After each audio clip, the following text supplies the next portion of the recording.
Bienvenue à bord. Pour éviter les risques d'échec du lancement, l'équipage vous invite à vous mettre en orbite dès maintenant autour de cette chaîne YouTube. Une fois dans cet espace, n'hésitez pas à nous faire signe et à nous envoyer des commentaires, à radio bien sûr. C'est fou, il fait presque plus froid que là-bas. Incroyable. Ah, bonjour les explorateurs, désolé, j'enlève ça, je me recoiffe rapidement. Alors si vous n'avez pas compris pourquoi je dis ça, pourquoi je fais ça, c'est parce que vous n'avez pas vu la dernière vidéo que j'ai partagée sur ma chaîne YouTube. Vous comprendrez mieux. Bref, aujourd'hui on ne va pas parler du tout de ça, on va parler traitement d'images pour l'astrophotographie. Et si vous avez des images du ciel nocturne, des images de la Voie lactée en attente de retouche sur votre ordinateur, eh bien n'attendez plus parce que c'est la vidéo qu'il vous faut. Et au cas contraire, si vous n'avez pas du tout de photos de Voie lactée pour faire du traitement d'images à traiter, eh bien ne vous inquiétez pas, il n'y a aucun souci parce que dans ce tutoriel justement je vais vous donner une image brute, une image raw de la Voie lactée afin que vous puissiez suivre en même temps que moi le traitement que je vais vous proposer dans cette vidéo. Et si vous voulez suivre une autre méthode de traitement, libre à vous, cette photo est pour vous, c'est fait pour. En résumé, on va passer de cette image-là, cette image brute que voici, et après plusieurs étapes dans Lightroom, puis dans Photoshop, ou tout autre logiciel équivalent gratuit comme GIMP par exemple, on va arriver à ce résultat-là. En soi, la photo, elle n'est pas oufissime, elle n'est pas exceptionnelle en termes de paramètres et en termes de matériel. J'ai utilisé un trépied standard, un réflexe standard aussi, quasiment entrée de gamme. Et les paramètres sont 15 secondes d'exposition, ISO 3200, f3.5, 18 mm de focale. En fait, c'est des paramètres classiques qu'on peut retrouver sur n'importe quel tutoriel pour photographier la Voie lactée. Et si vous voulez connaître la petite histoire derrière cette photo, eh bien je l'ai réalisée depuis le désert d'Atacama au Chili, parce que vous savez que j'ai eu la chance d'aller là-bas, voilà, au mois de juillet, et j'ai pris cette photo-là, et c'est sur celle-là qu'on va s'orienter pour ce tutoriel. Et d'ailleurs, hein, cette vidéo va être certainement longue, c'est même pas certainement, elle est forcément longue, c'est sûr, parce que j'essaye de vous expliquer un peu toutes les ficelles, toutes les astuces pour traiter des photos de Voie lactée. Eh bien, si vous en avez marre, au bout d'un moment, mettez pause en plein milieu, voilà, comme ça, et vous allez voir la vidéo, enfin mon vlog que j'ai réalisé dans le désert d'Atacama, pour vous, le vlog que vous avez peut-être déjà vu, mais ça va vous faire une petite coupure, et ça va vous permettre aussi de comprendre un peu le contexte qu'il y a derrière cette prise de vue, cette photo que l'on va traiter aujourd'hui ensemble. À la fin de cette vidéo tuto, une fois que vous aurez traité votre image et une fois que vous l'aurez exportée, je vous propose en fait de la partager sur vos comptes de réseaux sociaux comme Facebook, Instagram, Twitter en utilisant le hashtag VLAstroGeekGeek. En fait, en utilisant ce hashtag là, on va pouvoir retrouver toutes les photos de chacun d'entre nous et de les comparer, de comparer les méthodes de traitement. Voilà, j'ai fait ci, j'ai fait ça. Ça va être une sorte de base de données sur laquelle on va pouvoir discuter, échanger. Ça peut être intéressant, donc utilisez le hashtag VLAstroGeekGeek dès lors que vous partagez votre photo sur Internet. Enfin, dernier point, et après je vous laisse, c'est promis, si certains d'entre vous ont prévu de faire un empilement des photos de Voie lactée pour réduire le bruit numérique notamment, ce que je vous propose, c'est de laisser de côté cette vidéo et d'aller voir la vidéo tuto sur le traitement d'images, enfin l'empilement d'images, pardon, avec le logiciel gratuit Deep Sky Stacker. Voilà, et après cette vidéo, après cet empilement, vous pourrez revenir sur cette vidéo et faire le traitement Lightroom Photoshop classique. Voilà, j'en ai terminé, on va pouvoir s'atteler au traitement, c'est parti.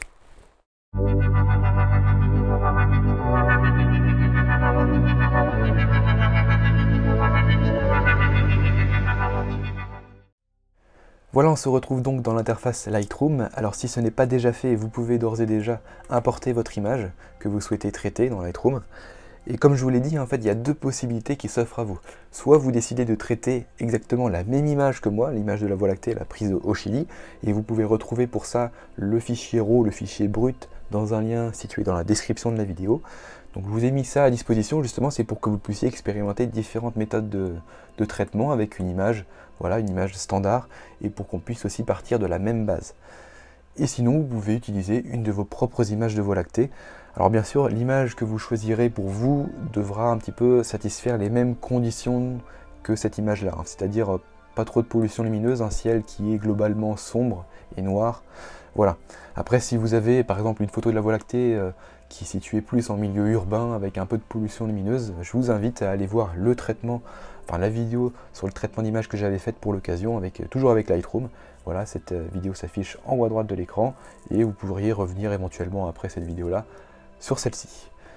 Alors j'ai deux photos dans Lightroom. Pourquoi? J'en ai une en fait qui a été prise, toutes les deux sont prises en fait avec l'objectif Sigma 18-35 f1.8, donc ouverture constante f1.8. C'est vraiment un collecteur à photons, c'est une tuerie hein, pour les photos de la Voie lactée, c'est vraiment énorme. Donc voilà l'image qu'on aurait obtenue si on avait choisi une ouverture f1.8 à 18 mm. toujours avec 15 secondes d'exposition et ISO 3200 sur un 700D. Voilà l'image brute qu'on aurait obtenue avec une ouverture constante f1.8. Et ici j'ai la deuxième image, celle qu'on va traiter avec une ouverture f3.5. Pourquoi j'ai fermé f3.5? Comme je vous l'ai dit, en fait, on n'a pas tous envie de dépenser 700 € ou 800 € dans un objectif pour photographier uniquement la Voie lactée. Et même à mes débuts en astrophotographie, j'avais pas cet objectif-là, j'avais un objectif 18-55 f3.5 f5.6 de chez Canon. Et avec ça, en fait, on peut faire des photos tout aussi bonnes de la Voie lactée. On n'a pas forcément besoin d'acheter du matériel excessivement cher. Et voilà. C'est pour vous dire un petit peu qu'on peut faire des photos de la Voie lactée avec un objectif standard. Et on va essayer de tirer le meilleur de cette image avec une ouverture f3.5 telle qu'on aurait obtenu en fait cette image avec un objectif standard 18-55 f3.5 f5.6. Voilà pour la petite parenthèse, c'est un choix de ma part parce que voilà, la majeure partie d'entre nous, on a plus un objectif standard f3.5 f5.6 qu'un objectif Sigma f1.8 à 700 €. C'est parti, donc là j'ai fermé un petit peu toutes les fenêtres qui vont nous déranger pour le traitement d'image. D'ailleurs je peux quand même rajouter celle de droite, c'est la plus importante. Et je vais juste enlever l'affichage des caractéristiques de l'image, on n'en a pas besoin. Voilà. Je sais pas pourquoi il met ce message là, on va attendre qu'il disparaisse, voilà.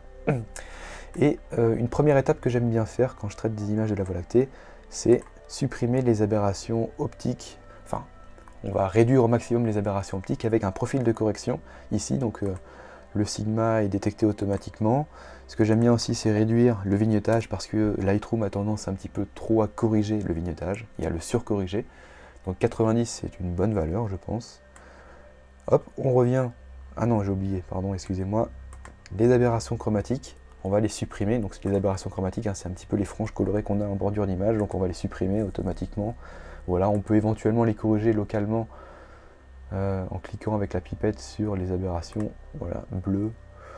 En général ça marche bien, il faut faire attention aussi quand vous avez trop d'aberrations chromatiques, des fois cette pipette là en fait, dès que vous appliquez la correction, elle va corriger, enfin non, elle va appliquer en fait une couleur qui n'est pas naturelle sur les étoiles au centre. Donc c'est à utiliser avec précaution cet outil d'aberration chromatique. Ensuite on l'a terminé, on va revenir tout en haut. Et là on voit que l'image est quand même sombre, c'est normal, on a utilisé un diaphragme à f3.5. Et voilà, 15 secondes c'est un petit peu court aussi, mais ça permet de ne pas avoir des filets d'étoiles comme des filets qu'on pourrait obtenir par exemple avec une exposition de 20 ou 30 secondes. Donc ce que j'aime bien faire aussi, c'est augmenter l'exposition. Alors ne pas trop l'augmenter parce que sinon on va faire ressortir le bruit numérique, c'est un truc qu'on ne veut pas. Augmenter le bruit, après on aura une image qui sera vraiment granuleuse.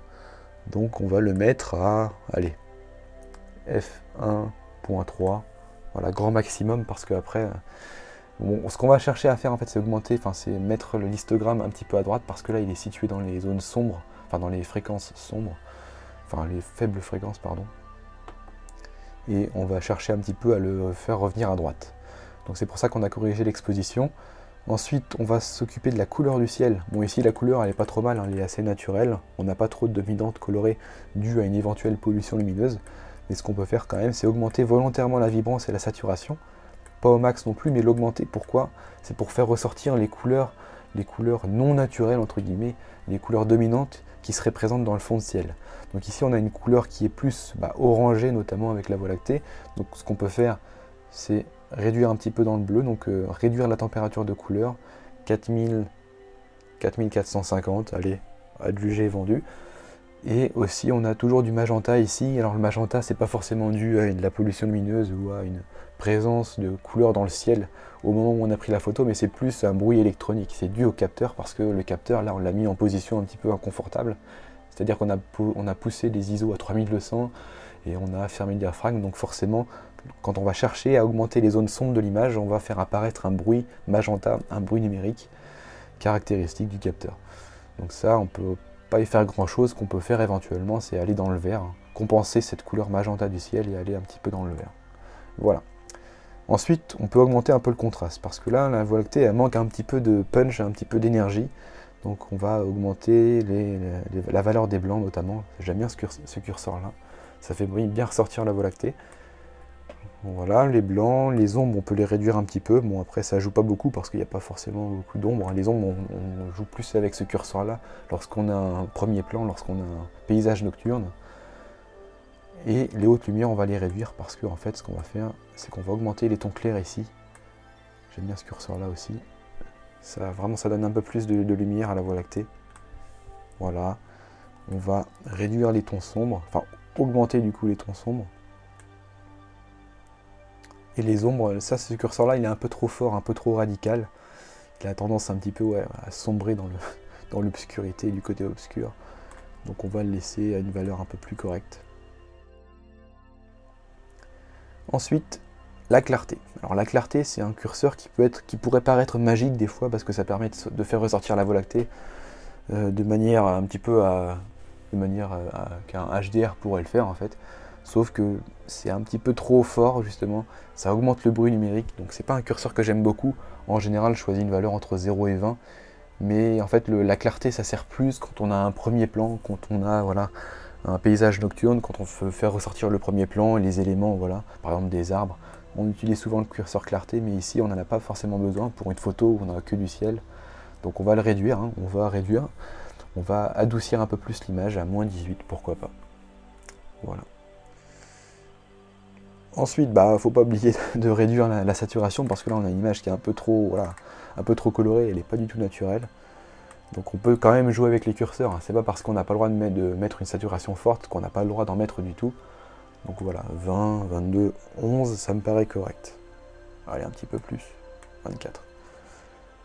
Et ensuite, ce qu'on peut faire éventuellement, c'est aller dans les curseurs de couleurs, prendre les couleurs séparément et jouer par exemple avec la couleur orange. On va pas trop augmenter la saturation, elle est à 15, et on va augmenter la luminance pour avoir une couleur un peu plus blanche de la Voie lactée. Voilà, et après, si on joue avec le jaune, ça joue pas beaucoup. Bon, on va pas trop toucher à ces curseurs-là. Et là, les virages partiels, on s'en sert quand on a une dominante qu'on n'arrive pas à faire disparaître dans le ciel. Par exemple, quand vous avez de la pollution lumineuse, quand vous avez voilà, une balance des blancs que vous n'arrivez pas, pour quelconque raison, à récupérer, eh bien on peut jouer avec les curseurs, donc les curseurs des teintes. Donc les teintes dans les hautes lumières et dans les ombres. Donc ici, par exemple, le ciel, il est de quelle couleur? Il est bleu, il est quand même un petit peu magenta, donc on va aller à l'opposé du magenta, c'est-à-dire le vert bleu. Et on va augmenter la saturation. Alors des fois ça marche bien les virages partiels, des fois ça marche pas trop parce qu'en fait on rajoute un offset de couleur dans l'arrière-plan, donc à voir si vous en avez vraiment besoin. Les hautes lumières, on voit ce que ça fait, en général c'est pas forcément nécessaire. Voilà. Faut les utiliser vraiment avec des pincettes, hein, les virages partiels, parce que ça a tendance à fausser les couleurs. Et après, on n'a plus une image qui est naturelle, on a une image vraiment surtravaillée. Voilà, donc là, après, les valeurs 3 et 1, est-ce que c'est vraiment nécessaire de les mettre? Après, si on avait les valeurs 0, ça ne changerait pas beaucoup. Voilà. Donc ça dépend, hein, ça dépend de votre image aussi. Et ensuite, voilà, c'est un onglet qu'il faut considérer absolument, c'est la réduction du bruit. Parce que là, à 3200 ISO, là, le bruit est hyper présent, là, c'est granuleux, c'est pas très joli, dommage. C'est dommage parce que là, on avait augmenté l'exposition justement pour avoir plus de lumière dans la Voie lactée, mais en augmentant l'exposition, en fait, ce qu'on a fait, c'est on a augmenté le bruit numérique, par rapport au signal de l'image. Donc là, on va aller dans luminance et on va le mettre à 30. Si vous augmentez cette valeur-là, ce que vous allez faire, c'est que vous allez augmenter le lissage de l'image et on va augmenter les artefacts. Et là, c'est pas joli du tout. Sauf si vous recherchez cet effet-là, mais en général, ce qu'on veut, c'est une image plus naturelle que artificielle. Et là, c'est waouh, c'est pas très joli. Allez, 30. 30, c'est le grand maximum. Parce qu'après, on commence à perdre beaucoup de détails et on commence à rajouter des artefacts. En général, moi, ce que je fais, c'est une valeur entre 10 et 20. Allez, mais 30, ça peut le faire quand même. Donc, allez, on va prendre des risques. 30. Après, généralement, je ne touche pas à ces curseurs-là. Je les laisse de base. Et par contre, aussi une valeur qui nous intéresse, enfin une correction qui nous intéresse, c'est la correction du bruit numérique coloré, donc la chrominance. Et en général, je choisis une valeur à 45.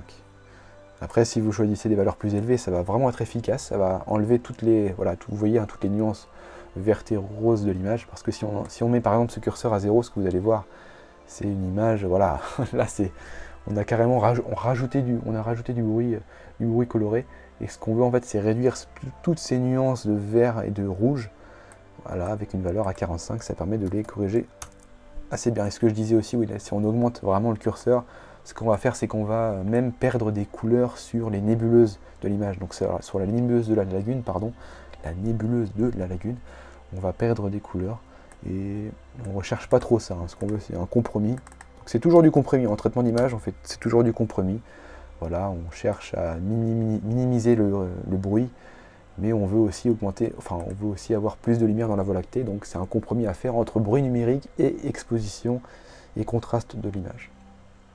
Ensuite c'est bon, on a fini, je pense qu'on n'est pas trop mal. Éventuellement les noirs, voilà, pour avoir plus de contraste, et augmenter encore une dernière fois les blancs. Là on voit aussi, hein, je reprends un peu de recul sur mon écran d'ordinateur, et je vois même en regardant l'histogramme, les gens s'aperçoivent qu'on est toujours un peu sombre, donc on va augmenter l'exposition comme ça. Je pense que c'est pas mal. Ensuite, ce qu'on va faire, c'est qu'on va passer dans un autre logiciel, le logiciel Photoshop, ou bien GIMP, hein. Si vous n'avez pas Photoshop, n'allez pas l'acheter exprès pour faire cette manipulation que l'on va faire tout de suite, parce que c'est pas valable du tout. GIMP fait très bien aussi le job, et en plus on a des paramètres, enfin comment dire, oui, des paramètres qui sont similaires, sauf que bien sûr Photoshop est plus efficace, plus optimisé, voilà, au niveau de l'interface, etc. Mais voilà. Donc ici on a terminé pour Lightroom. Ce qu'on va faire, c'est qu'on va passer vers Photoshop pour faire des petites finitions, des petites retouches. Alors pas forcément des retouches, mais juste optimiser un peu le contraste, voilà, pour faire en sorte que l'image soit plus esthétique. Mais si vous n'avez que Lightroom, eh bien vous pouvez vous arrêter ici, hein, et exporter votre image. Alors ce qu'on va faire après, c'est juste pour la rendre plus belle, mais ici l'image est pas trop mal. Si on l'exporte, en fait, vous allez vous apercevoir aussi que l'aperçu Lightroom que l'on a ici, il n'est pas très joli, mais en fait, c'est juste un aperçu. C'est pour faciliter un peu le calcul de l'ordinateur. Mais quand on va exporter l'image, en général, on obtient un résultat qui est mieux que l'aperçu Lightroom dans l'interface. Voilà. Donc, allons-y, on ne va pas perdre de temps et on va exporter l'image. Donc, pour exporter, pour l'importer dans Lightroom, vous allez faire clic droit sur l'image, modifier dans Adobe Photoshop.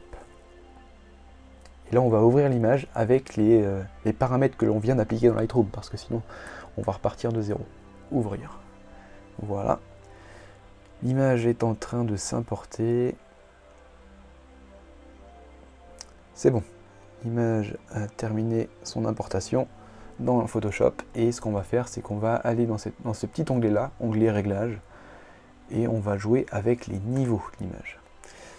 Donc ça, les niveaux, c'est un paramètre qui est assez puissant dans Photoshop, parce qu'on va pouvoir retoucher vraiment les contrastes, les valeurs de saturation des hautes fréquences, des basses fréquences. Voilà, donc ici, hop, on va se mettre là, et on peut toucher aussi à la valeur médiane de l'histogramme, de sorte à avoir aussi un fond de ciel qui est assez sombre, parce que si on le met à gauche, là, on va voir, c'est sûr, on va avoir plus de détails, mais aussi plus de bruit dans l'image. Donc c'est pas forcément ce que l'on recherche, pardon. Voilà, donc on va prendre une valeur un peu, voilà, 1,09, pourquoi pas, adjugé vendu. Ensuite on peut modifier les courbes. Les courbes, ça permet de modifier un petit peu la luminance, enfin la luminosité des fréquences pour chaque couleur, donc rouge, vert, bleu, et on va modifier d'abord la courbe globale, la courbe RVB, pour avoir un fond de ciel assez noir et une Voie lactée qui ressorte plus du fond de ciel. Donc là, forcément, là, si on augmente les valeurs là, de la courbe, on sature à mort. Et ce qu'on va faire, c'est prendre une valeur raisonnable. Voilà. Ici, c'est pas mal. Pas trop non plus, parce que là, on a tendance un petit peu à augmenter le bruit numérique. Et voilà. Je pense qu'on est bien. Après, on peut toucher... Enfin, on peut régler indépendamment les valeurs des courbes rouges, vertes et bleues, si dans le cas en fait où vous avez une dominante colorée. Par exemple, le rouge, ici on avait vu qu'on avait un petit peu de bruit ici, le bruit dans les teintes, dans les tons sombres. Donc ce qu'on peut faire, c'est éventuellement compenser ce rouge dans le bas de l'image. en jouant avec la courbe rouge et en atténuant les tons sombres dans le rouge. Voilà. Je ne suis pas trop satisfait des couleurs de la Voie lactée. On va aller dans le bleu et on va augmenter légèrement. Là, je pense même que j'ai réduit. On a un ciel qui est un peu plus noir et on va augmenter. Voilà, on va augmenter un peu les hautes fréquences. Je pense qu'on est bien. Voilà. Ensuite, ce qu'on peut faire aussi, c'est rajouter un peu de saturation, mais vu qu'on en avait déjà rajouté avec Lightroom, ça peut être un petit peu trop excessif. Donc on peut limite en rajouter un peu et réduire la vibrance. Parce que la vibrance, des fois, ça agit sur la saturation de la vibrance, mais de manière non linéaire. En fait, toutes les couleurs ne sont pas saturées avec la même valeur. Voilà. Ensuite, si jamais la balance des blancs de votre image ne vous satisfaisait pas, si vous n'aviez pas un ciel assez homogène et un ciel noir, et ben vous pouvez jouer avec la balance des blancs, notamment avec le bleu et le orange. Voilà. Alors je vais vous dire une petite astuce qui n'est pas forcément la même pour vous, mais mon écran d'ordinateur portable, il n'est pas bien calibré. C'est-à-dire que les couleurs n'apparaissent pas vraiment naturelles. Il a tendance à être plus bleu que orange. En fait, il n'est pas très blanc. Son blanc, en fait, le blanc de mon écran d'ordinateur est plus bleu que blanc. Et c'est pour ça en fait que j'ai tendance des fois à mettre un peu plus de bleu, parce que vu que je sais que mon écran donne un blanc qui est plus bleu, si je rajoute du bleu, eh bien la photo apparaîtra, comment dire, naturelle sur un écran de téléphone portable par exemple. Voilà, c'est juste une petite astuce. Vous essayez de voir un petit peu comment votre écran apparaît, s'il est plus bleu, s'il est plus jaune. Ça dépend vraiment des écrans d'ordinateur, et c'est là en fait qu'un écran d'ordinateur calibré peut être nécessaire.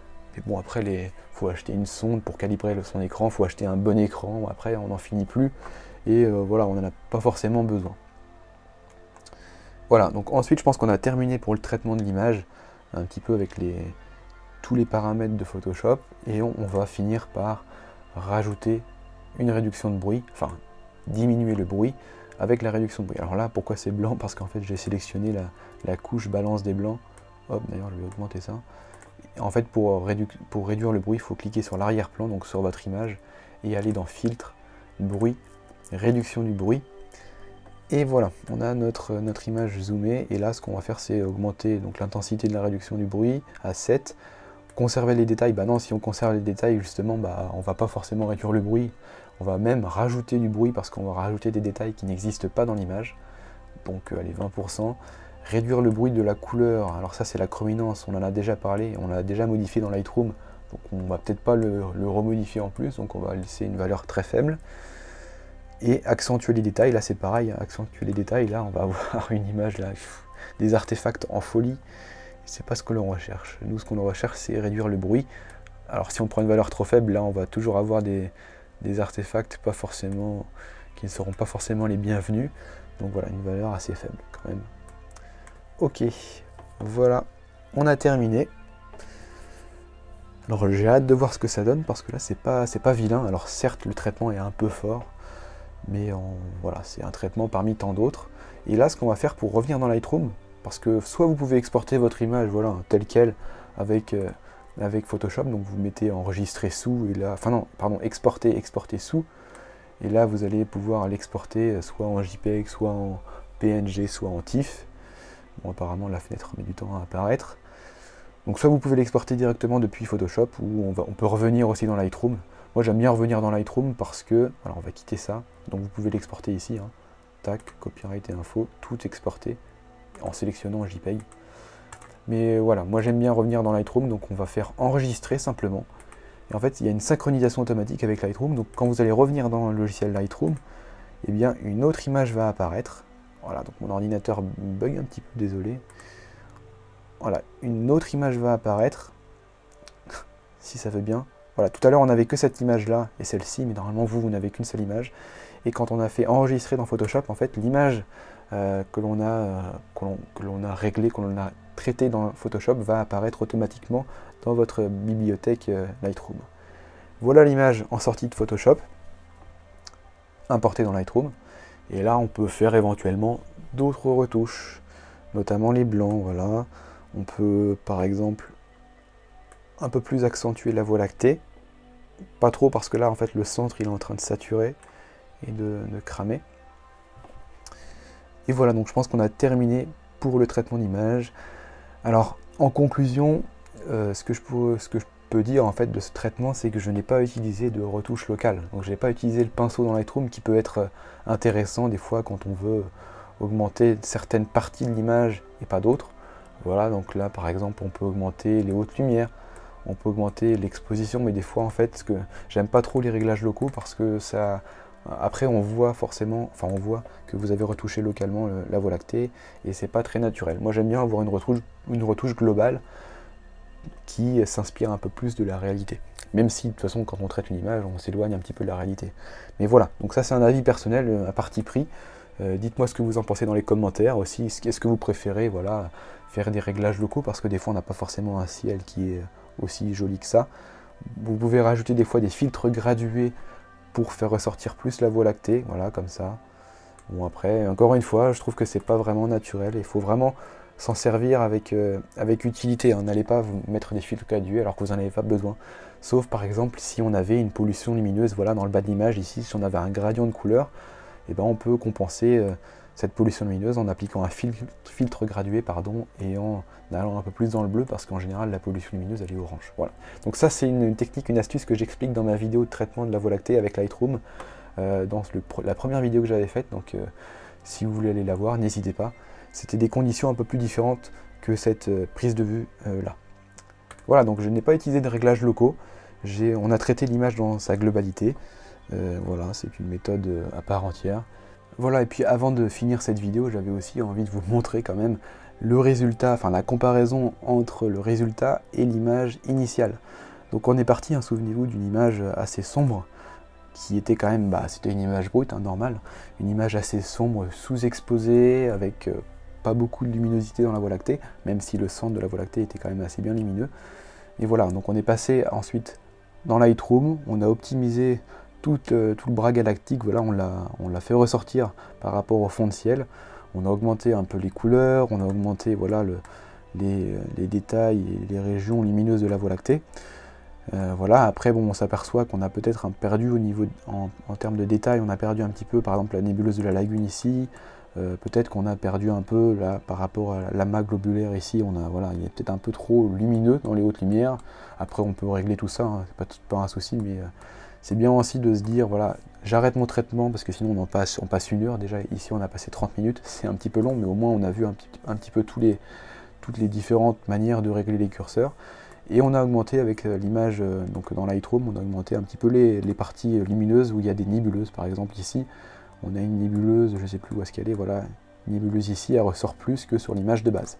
Donc on a fait quand même un bon travail d'optimisation. Et si on compare un petit peu, donc là on était en sortie de Lightroom, après en sortie de Photoshop. En sortie de Photoshop, on a une image qui est, je la trouve pas mal quand même, je la trouve assez jolie. Bon certes, peut-être que le traitement vous paraît fort, mais là quand on a une image, franchement elle est assez jolie, c'est assez plaisant à regarder. Et on se dit quand même qu'on est parti d'une image qui était quand même assez sombre. Voilà, limite quand on a une image comme ça de base, brute, on pourrait se dire mince, j'ai raté ma photo de Voie lactée, c'est pas comme ça qu'on devrait voir la Voie lactée, mais en fait le traitement ça fait tout. Surtout si vous prenez, enfin de toute façon c'est impératif de prendre une image RAW comme celle-ci, et ensuite avec le traitement on peut vraiment l'optimiser au maximum et avoir un résultat voilà, similaire à ça, avec des réglages qui sont standards et une ouverture standard. Voilà, donc le traitement c'est une étape à ne pas négliger. Après ce qu'on pourrait dire de mon traitement ici là, traitement présent, là on pourrait dire bon, c'est un petit peu trop, comment dire, un petit peu trop fort, un petit peu trop manière HDR. On a un fort contraste quand même, et surtout qu'on a un bruit qui est relativement fort, relativement présent. Je ne sais pas si on l'a réduit, je pense qu'on l'a un petit peu augmenté par rapport à l'image initiale. Après c'est encore un choix personnel, hein. J'aime bien avoir une Voie lactée qui est bien visible, c'est peut-être comme vous d'ailleurs, ou certains d'entre vous en revanche préfèrent avoir une Voie lactée, enfin une image de Voie lactée un peu moins bruitée, et peut-être un peu moins exposée, un petit peu moins forte comme ça par exemple, une image plus naturelle, même si le terme naturel quand on fait du traitement d'image n'est plus trop, voilà, utilisé. Mais voilà, À vous, dites-moi ce que vous en pensez, à vous de me le dire dans les commentaires si vous préférez avoir une image au contraire peut-être un peu plus bruitée que l'image initiale mais avec une voie lactée qui est voilà, belle comme ça, colorée, contrastée, ou si vous préférez au contraire avoir une image qui est de meilleure qualité entre guillemets avec un faible bruit et peut-être à la limite une exposition un peu plus faible comme celle-ci. Voilà. Voilà ce que je pouvais en dire. N'hésitez pas, comme je vous l'ai dit, à utiliser le hashtag VLAstroGeek pour partager vos résultats sur les réseaux sociaux, les résultats de votre image que vous avez traitée, ou même de cette image-là, la même que vous avez traitée aussi dans Lightroom et Photoshop.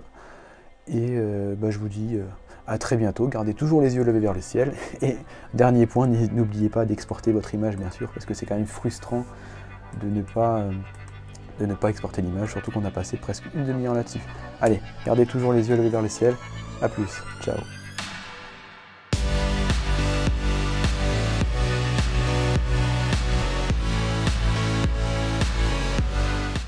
En fait, je sais même pas pourquoi j'ai enlevé le bonnet, pourquoi je l'ai gardé à la main pendant toute la vidéo.